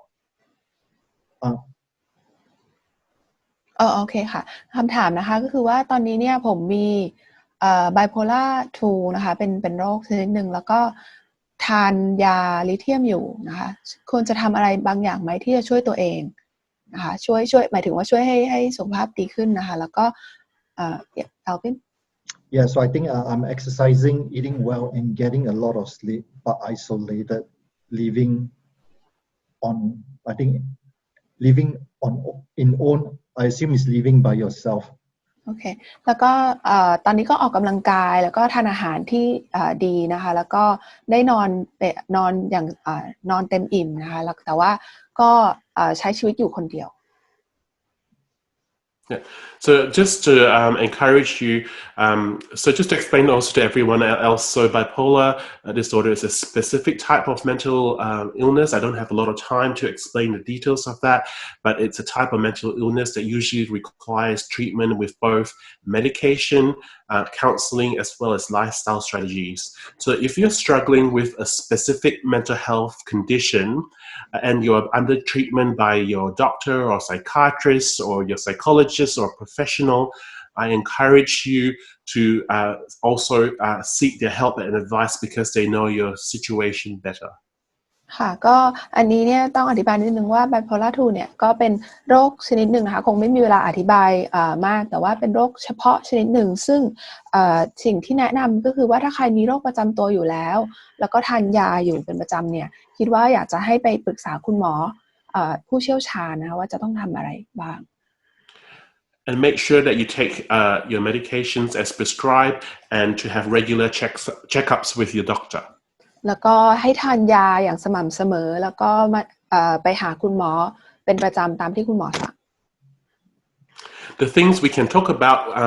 for this person who asked the question right now is about the lifestyle changes that might be helpful for you, especially during this time. แต่สิ่งที่ผมสามารถพูดได้ในตอนนี้นะคะสำหรับคนนี้ที่ถามคำถามมาเนี่ยก็คือว่าไลฟ์สไตล์หรือว่าการใช้ชีวิตที่สามารถปรับได้ And the lifestyle changes or ideas are actually helpful for all of us, whether or not you might be struggling with a specific mental illness or whether you may not be struggling with a mental illness specifically. แล้วก็การปรับเปลี่ยนไลฟ์สไตล์หรือว่าการใช้ชีวิตเนี่ยไม่ได้ใช้กับคนที่มีปัญหาเท่านั้นนะคะใช้กับได้ทุกคนว่าที่ฟังอยู่ And a few things from the tips I talked about earlier I want to point out are these. First of all, to keep healthy routines with a mix of things you need to do and things that you enjoy doing. แล้วก็เหมือนที่ผมได้บอกไปก่อนหน้านี้ก็คือว่าให้ผสมผสานการใช้ชีวิตด้วยสิ่งที่คุณจำเป็นต้องทำกับสิ่งที่คุณมีความสุขที่จะทำTry and make an effort to stay connected with people even though you may not really like them. แล้วก็พยายามนะคะใช้ความพยายามในการที่จะเชื่อมต่อกับผู้คนถึงแม้ว่าคุณอาจจะไม่ชอบพวกเขาก็ตาม The reality is that we won't like everybody around us, but we learn to like some people, but also be open-minded to be able to connect with people that we may not like completely. ความจริงก็คือว่าคุณอาจจะคุณจะได้เรียนรู้ที่จะเชื่อมต่อกับคนที่คุณอาจจะไม่ชอบแต่ว่าคุณอาจจะเปิดใจและชอบบางคนก็ได้ And also take this opportunity to think about how you might be able to learn new things or try new activities or hobbies that you haven't tried before so that you can you can spend your time in a very purposeful and meaningful way. แล้วก็ให้ใช้โอกาสนี้เนี่ยที่จะเรียนรู้สิ่งที่คุณไม่เคยทำมาก่อนนะคะเช่นกีฬาหรืออะไรก็ได้เพื่อที่คุณจะได้รู้ว่าเวลานั้นมันมีความหมายเวลาเหล่านี้มีความหมาย And this might mean actually doing things that we might be a little bit uncomfortable with so that we can learn new things. ก็อันนี้อาจรวมไปถึงสิ่งที่เราอาจจะไม่รู้สึกสบายใจนักที่จะทำหรือว่าไม่อยากจะลองสิ่งนั้นแต่เพื่อที่เราได้เรียนรู้อะไรใหม่ๆนี่แหละ And if you can, speak to a close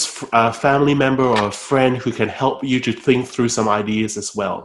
แล้วก็ถ้าคุณทำได้นะคะก็ให้ใช้โอกาสนี้ในการคุยกับเพื่อนสนิทหรือครอบครัวที่สนิทเนี่ยและเพื่อให้เขามาแนะนำคุณได้เหมือนกันว่าคุณอาจจะลองทำอะไรบางอย่างได้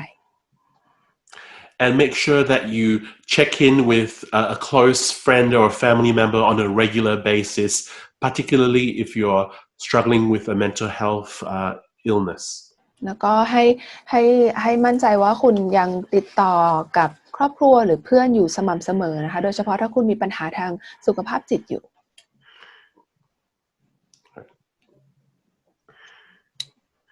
Okay, Dr. Danny, I got a question here. I'm trying to manage my stress level, but I am worried about my business and finances. คำถามต่อไปนะคะคือเกี่ยวกับว่าบอกว่าผมพยายามที่จะจัดการกับความระดับความเครียดแต่ก็กังวลเกี่ยวกับสถานการณ์เศรษฐกิจของธุรกิจของผมด้วย It is keeping me awake at night. How can I switch off these thoughts or lower my stress level about it? สิ่งนี้ทำให้ผมนอนไม่หลับเลยตอนกลางคืนเนี่ยทำยังไงได้บ้างที่ผมจะสามารถที่ปิดความคิดเหล่านี้แล้วก็ลดระดับความเครียดตัวเองลง That's a really great question, and I think many people at the moment would be able to relate to this particular problem, dealing with a lot of very real and very practical issues with their business or their study or their work. ก็เป็นคำถามที่ดีนะคะแล้วก็คิดว่าหลายๆคนคงจะเจอแบบนี้เหมือนกันก็คือว่าจะต้องจัดการกับปัญหาที่มันเกิดขึ้นจริงเลยอ่ะคือเกี่ยวกับเศรษฐกิจแล้วก็ธุรกิจที่เกิดขึ้นอยู่ And obviously this is something very big and something important that we can't just close our eyes and pretend it's not happening. แล้วนี่ก็เป็นสิ่งที่มันใหญ่มากพอที่คุณไม่สามารถที่จะอยู่ดีหลับตาแล้วก็คิดว่ามันไม่เกิดขึ้นมันไม่ได้มีขึ้นอยู่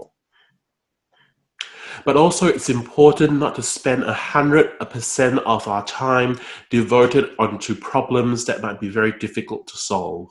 แต่มันก็สำคัญที่เราจะไม่ใช้เวลาทั้ง 100% ที่เรามีกับปัญหาที่เราอาจจะไม่สามารถแก้ได้ And make sure that you devote some time to relaxation and to be able to have a break from what you're doing or worrying about that's very different. ฉะนั้นให้เราตั้งใจที่จะแบ่งเวลามาเพื่อให้เราสามารถผ่อนคลายแล้วก็ให้มั่นใจว่าเราไม่เครียดไปกับมันในตอนนั้น Because spending more time worrying about the problem will make you more stressed rather than solve your problem. So why don't you try having a way to have a break from trying to solve the problem that is very difficult to solve. ฉะนั้นเพราะการที่เราใช้เวลามากกว่าในการคิดเรื่องพวกนี้มันทำให้คุณเครียดและคุณก็ไม่สามารถที่จะคลายเครียดเพื่อแก้ปัญหาเหล่านั้นได้ฉะนั้นทำไมเราไม่ลองลดเวลาในการที่เราจะไปคิดสิ่งเหล่านั้นแล้วเครียดเนี่ยให้มันน้อยลง And the problem that you're facing feels like one big mess or one big problem. แล้วปัญหาที่คุณกำลังเจออยู่เนี่ยก็รู้สึกว่ามันเป็นปัญหาก้อนใหญ่ๆก้อนหนึ่งเลย If you can try and tease out or separate what are within your problem, what kind of problems that you can have control of and what kind of things you don't have control of. ถ้าคุณสามารถทำได้นะคะก็อยากให้แบ่งกลุ่มเป็นว่าปัญหาอะไรบ้างที่คุณควบคุมได้ปัญหาอะไรบ้างที่คุณควบคุมไม่ได้ And I know it sounds very simple, but actually if you try and actually get a pen and paper or your iPad or something and actually write down things I can control, things I can't control. จริงๆแล้วผมว่ามันฟังดูเหมือนกับเรียบง่ายเกินไปนะแต่ว่าอันนี้คือทำได้เลยคือเอาสมุดหรือ iPad อะไรก็ได้ออกมาจดว่าอะไรบ้างที่ฉันควบคุมได้อะไรบ้างที่ฉันควบคุมไม่ได้ Things you can change and things you can't change. อะไรบ้างที่คุณเปลี่ยนแปลงได้อะไรบ้างที่คุณเปลี่ยนแปลงไม่ได้ And you'd be quite surprised if you actually try and write it down. When you see the things you can't change, you should spend less time focused on that. แล้วคุณจะประหลาดใจเลยกับสิ่งที่คุณพบว่าเมื่อคุณเห็นว่าอะไรที่คุณเปลี่ยนแปลงไม่ได้คุณก็จะมาใช้เวลาได้มากขึ้นกับสิ่งที่คุณคิดว่าคุณเปลี่ยนแปลงได้ Then look at the problems that you can change within your bigger problem and focus more time or energy on things you can influence or change. แล้วก็มาดูว่าอะไรบ้างที่คุณสามารถเปลี่ยนแปลงได้แล้วก็ใช้เวลาพลังงานของตัวเองเนี่ยกับสิ่งเหล่านั้น The other thing is also being able to write down our thoughts and feelings so that we can be more aware of them and be able to express them better to other people that we might trust. ก็อีกอย่างหนึ่งที่สามารถทำได้ก็คือการที่เราจะเหมือนกับบอกออกมาว่าความรู้สึกของเราเป็นยังไงคือให้เขียนออกมานะคะเพื่อที่เราจะสามารถสื่อสารไปกับคนที่เราวางใจได้ And the other thing is also so tip number 2 on that list that I spoke about earlier was focus on using our 5 senses in relaxation. แล้วก็อีกอย่างหนึ่งที่ทำได้นะคะคือในข้อปฏิบัติข้อที่2ที่บอกไปก็คือว่าให้ใช้ประสาทสัมผัสทั้ง5อย่างในการที่จะผ่อนคลาย And practice relaxation on a regular basis several times a day. แล้วก็ฝึกฝนที่จะผ่อนคลายนะคะอย่างน้อยวันละ 2-3 ครั้ง Even when you're not feeling stressed. แม้แต่เวลาที่คุณไม่ได้รู้สึกเครียดก็ตาม and that will help to manage your stress levels. นั่นก็จะทำให้คุณสามารถจัดการกับระดับความเครียดของตัวเองได้ And when you're not as stressed, you'll be able to think a bit more clearly to be able to try and work through the problems. และเมื่อคุณไม่ได้รู้สึกเครียดมากเกินไปเนี่ยคุณก็จะสามารถที่จะค่อยๆคิดแล้วก็แก้ปัญหาไปได้ทีละนิด Obviously, what I'm saying at the moment doesn't necessarily change your situation. ก็แน่นอนนะคะว่าสิ่งที่ผมบอกคุณว่าคุณสามารถทำได้เนี่ยมันอาจจะไม่สามารถไปเปลี่ยนปัญหาหรือว่าไปเปลี่ยนสถานการณ์ที่คุณกำลังเจออยู่ But if you apply some of these principles, you may be able to change your reaction to your situation. แต่เมื่อคุณนำข้อปฏิบัติเหล่านี้ไปใช้แล้วเนี่ยอย่างน้อยคุณก็จะสามารถเปลี่ยนวิธีการตอบสนองกับปัญหาที่คุณเจอได้ Thank you for that question. ก็ขอบคุณสำหรับคำถามที่ถามนะคะ I got a question here from a parent. ก็มีคำถามนี้จากคุณพ่อคุณแม่คนหนึ่ง And being a parent myself, I'll probably like to ask you this question as well.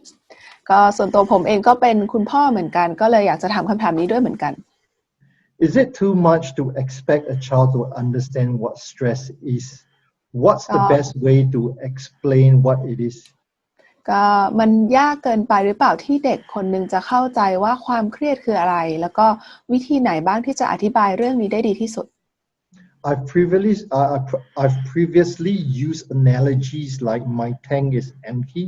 but this doesn't seem to drive home the point. ก็ฉันเคยที่จะอธิบายด้วยคำเปรียบเทียบเปรียบเปรยนะคะบอกว่าเนี่ยน้ำมันหมดถังแล้วแต่ก็รู้สึกว่ามันไม่ทำให้เด็กเข้าใจได้เลย Yeah.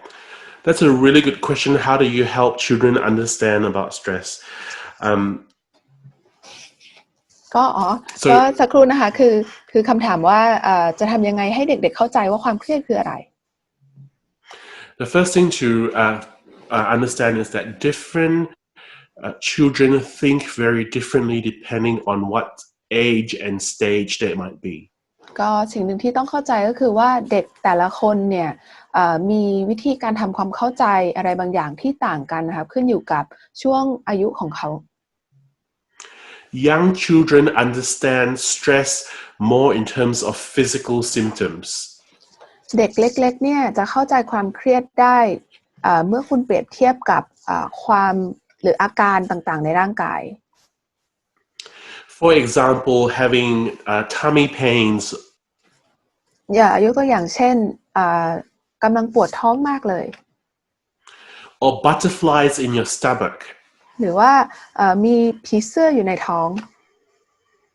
I'm not sure how butterflies in the stomach translates to Thai, but it's really about thinking about using physical expressions of stress. ก็ในภาษาไทยผมไม่แน่ใจนะคะว่าคนไทยเข้าใจคำนี้หรือเปล่าคือเหมือนกับรู้สึกท้องหลงเหมือนผีเสื้อบินอยู่อะไรเงี้ยแต่ว่ามันสำคัญในการที่เราจะอธิบาย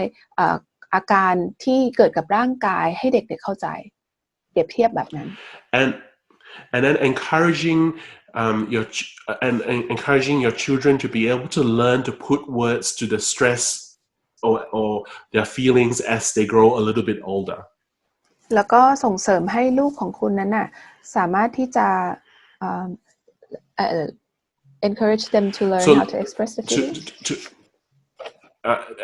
Encouraging them to learn different words to express their feelings as they grow older. แล้วก็เหมือนส่งเสริมให้เขาที่จะอธิบายว่าเขารู้สึกยังไงนะคะตั้งแต่เด็กจนถึงโตเลย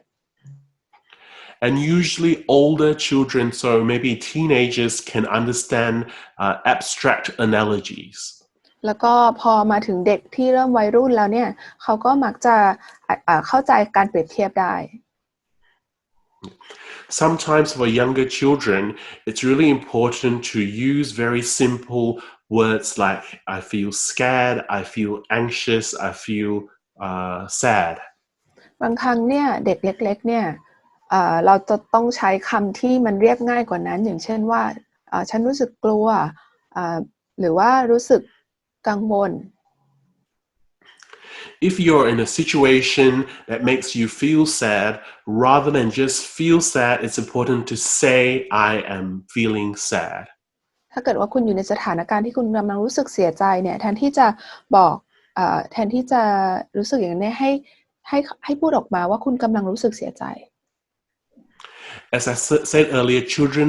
learn more from what they observe rather than what they are told. ก็อย่างที่ผมบอกไปก่อนหน้านี้นะคะคือเด็กๆเนี่ยจะเรียนรู้ได้ในสิ่งที่เขามองเห็นมากกว่าสิ่งที่เขาถูกบอก So if they can see that you're feeling sad and then you say that you are feeling sad, then they are able to put the situation and the words together by observation. ฉะนั้นเมื่อเขาเห็นว่าคุณกำลังมองเห็นคุณว่าคุณกำลังรู้สึกเสียใจแล้วเขาก็ได้ยินด้วยว่าคุณกำลังรู้สึกเสียใจเนี่ยเขาก็จะเรียนรู้ที่จะเอามันมาประกบกันแล้วก็ทำความเข้าใจกับความรู้สึกเสียใจได้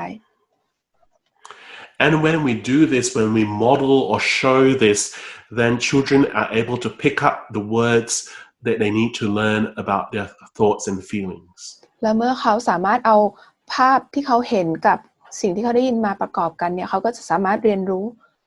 สิ่งนั้นได้ดีขึ้น But for older children, they may be able to understand more abstract ideas. So it's really important to not use to avoid using the language that we might use with older adults because children think differently. ก็สำหรับเด็กที่เริ่มวัยรุ่นแล้วก็อาจจะเริ่มเข้าใจคำเปรียบเทียบได้นะคะฉะนั้นมันเป็นสิ่งที่สำคัญที่เราจะระวังไม่ใช้คำพูดที่ใช้กับผู้ใหญ่กับเด็กๆ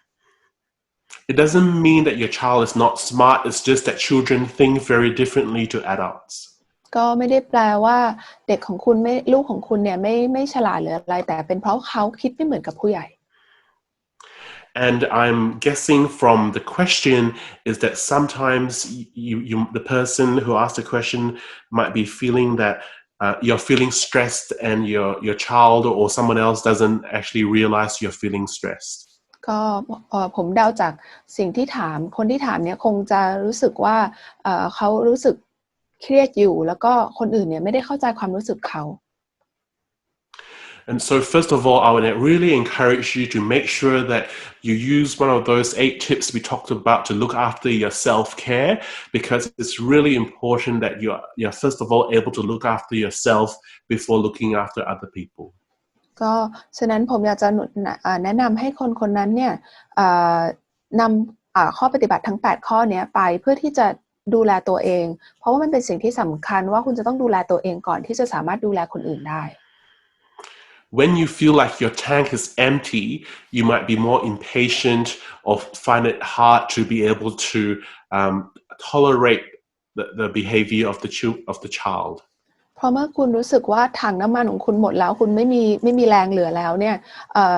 คุณก็จะไม่มีแรงพอที่จะอธิบายหรือว่าอดทนกับการกระทำของเด็กๆ So it's really important to keep a good balance, learn to rest and learn to stop. ฉะนั้นมันสำคัญที่เราจะต้องวางสมดุลให้ดีนะคะว่าเมื่อไหร่ที่จะต้องพักแล้วก็เมื่อไหร่ที่ต้องหยุด Thank you for that question. Hopefully this was a little bit helpful, and I hope you're not having to deal with too much of homeschooling for too much longer. ก็ขอบคุณสำหรับคำถามสักครู่นะหวังว่าคุณไม่ต้องจัดการกับลูกๆหนักเกินไปในระหว่างที่ต้องสอนเขาอยู่ที่บ้านด้วย Elvin tells me it's very stressful. คุณอวินได้เล่าให้ผมฟังว่ามันเครียดมากเลยว่าต้องสอนลูกตอนที่บ้านเนี่ย Yeah. Now the next question is, I would like to know why it is important to acknowledge and name in regards to step number 3, I would like to know why it is important to acknowledge and name our feelings. How would that help us in the process? What if we dwell on it for a long time?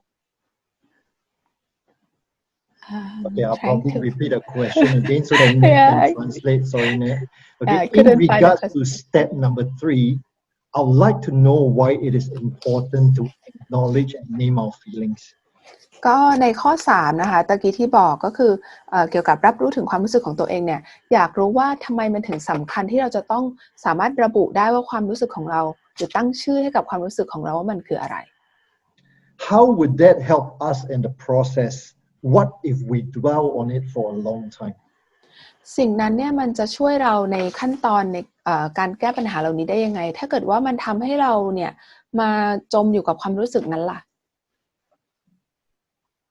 It's a really great question. And so I really want to be able to separate the difference between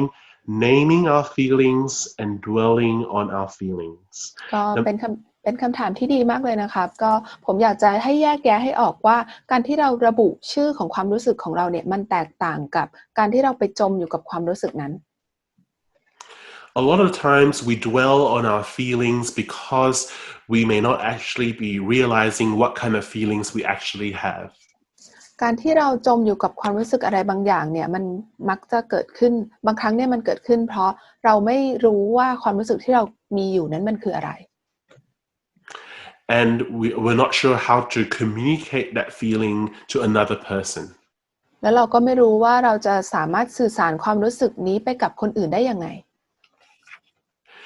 If we learn to put a name to a feeling, it helps us to first of all stop and pause. การที่เราเรียนรู้ที่จะระบุชื่อให้กับความรู้สึกที่เรารู้สึกเนี่ยมันทำให้เราเรียนรู้ที่จะหยุดพักก่อน And if we learn to name different feelings that we have, we realize our feelings will change.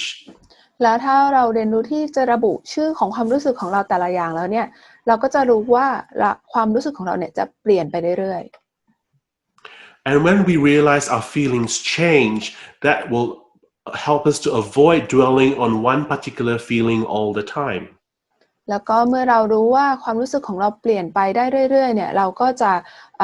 หลีกเลี่ยงอัตโนมัตินะคะที่จะไม่จมอยู่กับความรู้สึกเดิม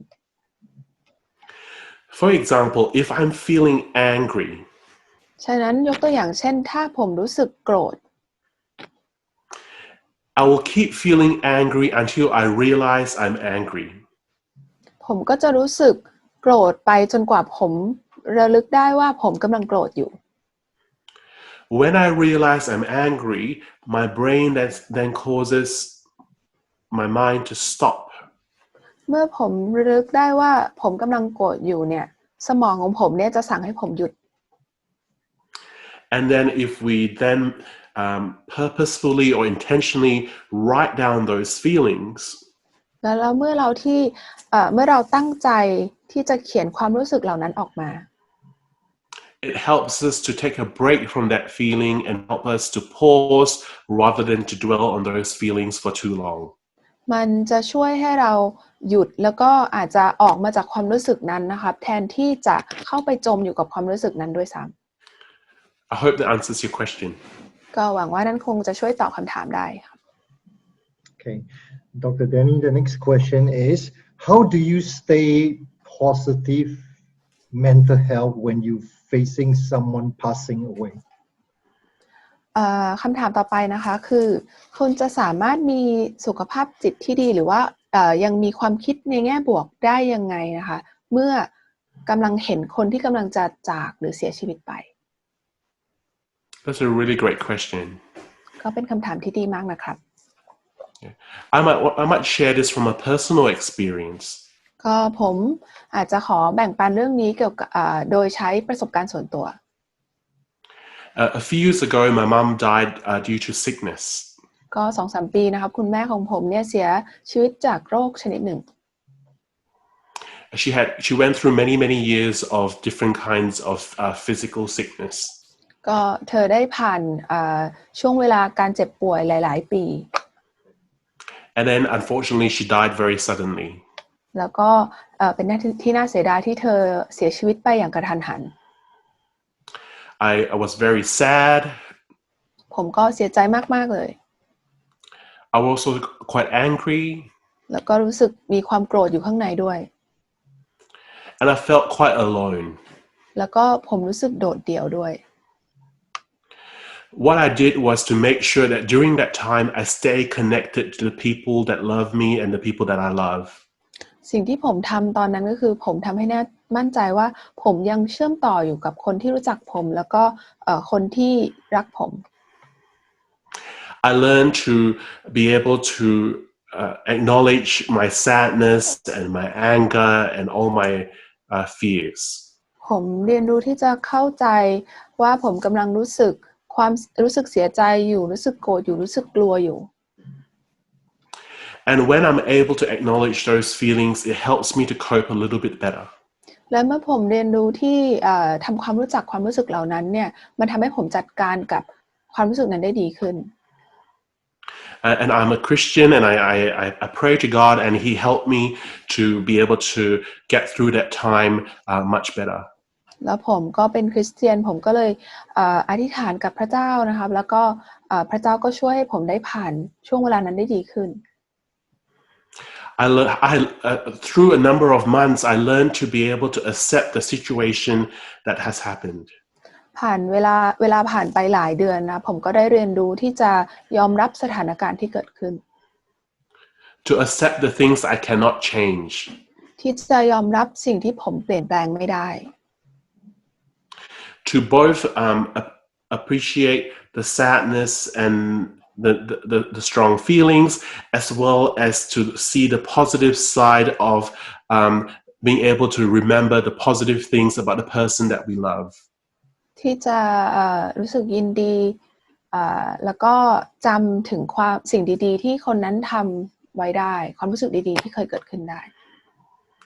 And I learned to actually give up control and to rely on other people and trust other people around me to help me. แล้วก็ผมก็เรียนรู้ที่จะเลิกล้มความพยายามในการควบคุมสิ่งต่างๆแล้วก็ปล่อยให้คนรอบข้างนั้นเข้ามาช่วยเหลือผม And so this is why I mentioned earlier that it's so important to stay connected in community and surround yourself with people that care about you. และนี่คือเหตุผลว่าทำไมผมถึงบอกว่ามันสำคัญมากที่คุณจะต้องคอยเชื่อมต่ออยู่กับคนรอบข้างของคุณเพื่อให้เขาได้ช่วยเหลือคุณ Also, during the times when I found that I was going through a tough time, I learned to also focus on other people's problems by giving donations and to charities and to be able to help other people. แล้วก็ในช่วงเวลานั้นเนี่ยผมก็พยายามไม่จดจ่อกับปัญหาของตัวเองแล้วก็ไปโฟกัสกับปัญหาของคนอื่นโดยการที่ช่วยเหลือบริจาคเข้าไปช่วยเหลือคนอื่น And I tried my best to keep as much of a healthy routine as possible, even though I was going through a hard time. แล้วก็ผมพยายามที่จะรักษากิจวัตรประจำวันที่มันเป็นประโยชน์กับชีวิตของเราเนี่ยถึงแม้ว่าผมจะเจอปัญหาที่ยากลำบากอยู่ And then I realized that seasons come and seasons go. แล้วผมก็ระลึกสุดท้ายว่าฤดูกาลต่างๆเข้ามาแล้วมันก็ออกไป Hopefully my story is a bit helpful to whoever asked that question today. ก็หวังว่าเรื่องราวของผมเนี่ยก็จะเป็นประโยชน์กับคนใครก็ตามที่ได้ถามคำถามสักครู่นี้ Okay, the next question is, as a manager and leader, I know that people are looking to me for some support. ก็คำถามต่อไปนะคะคือในฐานะที่ผมเป็นผู้จัดการแล้วก็เป็นผู้นำขององค์กรเนี่ยก็คิดว่ามีคนหลายๆคนที่จะมองที่ผมแล้วก็คาดหวังว่าผมจะช่วยแล้วก็ช่วยเหลือเขาได้ How can I help counsel people and not feel overwhelmed by their stress and problems? แล้วผมจะสามารถช่วยและให้คำปรึกษาคนเหล่านั้นได้ยังไงแล้วโดยที่ไม่รู้สึกเครียดแล้วก็รู้สึกมันปัญหามันล้นหลามเกินไปด้วยตัวของตัวเอง That's a great question. I can definitely speak to that from my professional background, as I spend a lot of time helping and counseling people going through problems. ก็เป็นคำถามที่ดีนะคะเพราะว่าผมเองเนี่ยก็ต้องทำแบบนี้เลยคือให้คำปรึกษาคนเหล่านี้ที่เจอปัญหาพวกนี้ The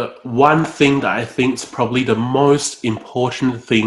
is to be able to set healthy boundaries. สิ่งที่สำคัญแล้วก็สำคัญมากๆเลยก็คือการที่จะต้องสร้างกรอบที่ดีเอาไว้ And so that starts with what I was talking about earlier about the importance of self-care. ซึ่งก็คือเหมือนที่ผมบอกไว้ตอนแรกก็คือว่าจะต้องดูแลตัวเองให้ดี In order to best help other people, it's really important that you look after your own self-care first. การที่เราจะช่วยเหลือคนอื่นได้ดีเนี่ยมันสำคัญมากที่คุณจะต้องดูแลตัวเองให้ดีก่อน Learn to stop, learn to have a break, learn to relax, and to be able to maintain a healthy routine yourself. เรียนรู้ที่จะหยุดนะคะเรียนรู้ที่จะพักแล้วก็สร้างกิจวัตรประจำวันของตัวเองที่ดี And then when you learn to help other people, obviously you love and you care for them, but it's important to know what your limits are. ก็มันดีที่จะช่วยเหลือคนอื่นนะคะแต่มันก็สำคัญด้วยที่จะรู้ว่าข้อขีดจำกัดของเราอยู่ตรงไหน There are some things you can help with by supporting someone with practical things you can help them with. มีบางอย่างนะคะที่คุณสามารถฝึกได้ว่ามันมีอะไรที่คุณจะช่วยเขาได้ไปปฏิบัติจริง So doing practical things to help solve their problems. ก็คือทำอะไรที่คุณปฏิบัติได้จริงที่จะช่วยแก้ปัญหาของพวกเขา Sometimes it's helpful to just learn to listen to someone. บางครั้งเนี่ยมันอาจจะช่วยคุณได้ถ้าเกิดว่าคุณเรียนรู้ที่จะฟังใครบางคน You can learn to listen and try to understand even though you can't solve those problems. คุณเรียนรู้ที่จะฟังปัญหาเหล่านั้นได้ถึงแม้ว่าคุณไม่สามารถแก้ปัญหาให้เขาได้ก็ตาม And it's really important to realize that you shouldn't take on everyone's problems on yourself. แล้วมันก็สำคัญด้วยที่คุณจะต้องเรียนรู้ที่ไม่เอาปัญหาทุกคนเข้ามาใส่ให้กับตัวเองมาเป็นปัญหา And that's what I mean by keeping healthy boundaries. และนั่นคือสิ่งที่ผมหมายถึงตอนที่ผมบอกว่าให้ขีดกรอบเอาไว้ให้ดี And the first step for all that to happen really is to make sure that you look after your own self-care during this time. แล้วก็ขั้นแรกที่บอกเลยก็คือบอกว่าเป็นสิ่งสำคัญที่คุณจะต้องดูแลตัวเองในช่วงเวลานี้ให้ดี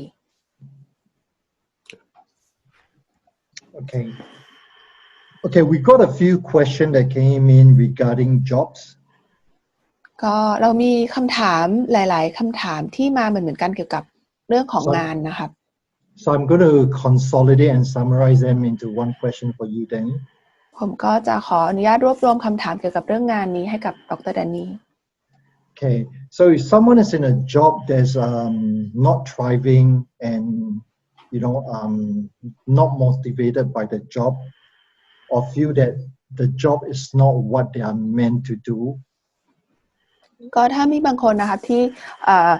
ทำงานอะไรบางอย่างอยู่แล้วรู้สึกว่ามันไม่ใช่งานที่ตัวเองชอบ Okay, what is the best? How do they stay motivated, or what's the best thing that they can do in a season like this? วิธีที่ดีที่สุดที่จะทำให้ตัวเองรู้สึกยังอยากทำงานอยู่หรือว่าเขาควรจะจัดการกับสิ่งนี้ยังไงในช่วงนี้ So I think it's along the line of not thriving in a job or feeling that that job is not what they really are called to do. นั่นก็คือสรุปเหมือนกับว่าเป็นถ้าเกิดว่าเป็นงานที่รู้สึกว่าเขาไม่ได้เกิดมาเพื่อทำสิ่งนี้ That's a really good question, and I touched on it very briefly early in the talk, but I'm glad you asked this question so I can elaborate on it a little bit further. ก็ขอบคุณสำหรับคำถามนะเป็นคำถามที่เพราะว่าผมได้เกริ่นไปนิดระหว่างตอนที่พูดอยู่นะแต่ว่าพอถามวันนี้ก็จะสามารถอธิบายได้เพิ่มขึ้น First of all, I must say that I realized that I have a job right now. I'm actually in a very lucky or fortunate or blessed situation. ก็อยากจะบอกว่าผมก็เป็นคนที่อยู่ในช่วงที่ดีเนาะเพราะว่าผมยังมีงานอยู่ Because many people don't have jobs at the moment. เพราะว่าคนหลายคนก็เจอปัญหากับการตกงานอยู่ตอนนี้ So when I learn to understand other people's challenges or difficulties, then it gives me a better way to have a bigger perspective of the struggles I might be going through in my own work. ฉะนั้นมัน I learn to when I have a perspective on what problems other people might be facing, it gives me a way to have a bigger perspective. ก็การที่ผมสามารถเรียนรู้ที่จะเข้าใจคนอื่นว่าเขาเจอปัญหาอะไรอยู่เนี่ยมันทำให้ผมมีมุมมองที่กว้างขึ้นกว่าเดิม obviously doing a job that we enjoy or that we get satisfaction from is absolutely great, and it's fantastic if we're in that situation. แน่นอนว่าถ้าคุณได้งานที่คุณทำแล้วมีความสุขแล้วก็สนุกไปกับมันเนี่ยมันก็เป็นสิ่งที่ดี But the reality is a lot of us may not be in that situation where we're doing a job that we truly enjoy or that truly gives us satisfaction. ก็แต่ความเป็นจริงก็คือว่าหลายๆคนเนี่ยไม่ได้อยู่ในสถานการณ์แบบนั้นคือสามารถทำงานที่ตัวเองมีความสุขที่จะทำได้ And sometimes the job is just to perhaps pay the bills that we need to pay. แล้วบางครั้งเนี่ยเราก็แค่ทำงานไปเพื่อให้เรามีเงินมาจ่ายค่าใช้จ่ายต่างๆในชีวิตของเรา But what's really important to think about is whatever situation that we're in right now, even if it's a job that you don't enjoy, to think about how you might be able to do the best that you can with the job that you're in, even though it doesn't feel like that's the most satisfying job. แต่สิ่งหนึ่งที่คุณทำได้ในช่วงเวลาแบบนี้ก็คือว่าคุณจะสามารถทำให้ดีที่สุดได้ยังไงกับงานที่คุณมีอยู่ Because when we take that attitude to try and do the best that we can in the situation that we're in, it helps to build our character. เพราะว่าเมื่อคุณพยายามทำให้ดีที่สุดในสิ่งที่คุณได้รับมอบหมายให้ทำณตอนนั้นแล้วเนี่ยมันช่วยที่จะสร้างบุคลิกภาพให้กับเรา It helps to encourage us to adopt a more positive attitude even though we're doing something we don't like doing. มันช่วยให้เราเป็นคนที่เหมือนมีมองโลกในแง่ดีหรือพัฒนาไปในทางดีเมื่อเราต้องทำในสิ่งที่เราไม่ชอบ And also take the opportunity to look at how you might be able to develop skills in other areas to find different opportunities, but make sure that you are still devoting your energy and motivation to doing the best that you can, even though it's not something you enjoy right now. แล้วก็สามารถใช้เวลาส่วนหนึ่งเนี่ยในการที่จะพัฒนาทักษะตัวเองที่จะทำด้านอื่นแต่ในขณะเดียวกันก็จะต้องตั้งใจที่จะทำสิ่งที่รับมอบหมายให้ดีที่สุดเหมือนกัน Because when we adopt that attitude, it helps us to develop patience, but also it may open up different opportunities with different jobs that might come up down the track. เพราะเมื่อคุณพัฒนาทัศนคติแบบนั้นแล้วเนี่ยมันก็จะพัฒนาตัวคุณเองแล้วก็อาจจะเปิดโอกาสให้คุณสามารถไปหางานใหม่ๆได้ If in future you have an opportunity to do a different kind of job that you enjoy, having done a job that you don't enjoy would have given you lessons in terms of building perseverance and character. ถ้าเกิดว่าในอนาคตคุณได้งานที่คุณชอบที่จะทำแล้วเนี่ยมันก็เป็นสิ่งที่ดีที่คุณจะได้มีประสบการณ์ทำในสิ่งที่คุณไม่ชอบมาแล้วเพราะว่ามันสร้างเหมือนกับความอดทนทักษะในการอดทนแล้วก็มีทัศนคติที่ดีให้กับงานใหม่ของคุณ I also I can't these are just general principles. I'm not sure what industry you're in, but I do encourage you to also get practical advice from someone that you might trust in the industry that you're in to give you practical advice in the job arena as well. ก็ผมไม่แน่ใจว่าคนที่ถามเนี่ยอยู่ในการทำงานประเภทไหนแต่ว่าก็จะแนะนำว่าให้หาคนที่คุณวางใจและปรึกษาได้ในการพูดคุยว่าในพื้นที่งานประเภทนี้เนี่ยควรจะทำยังไง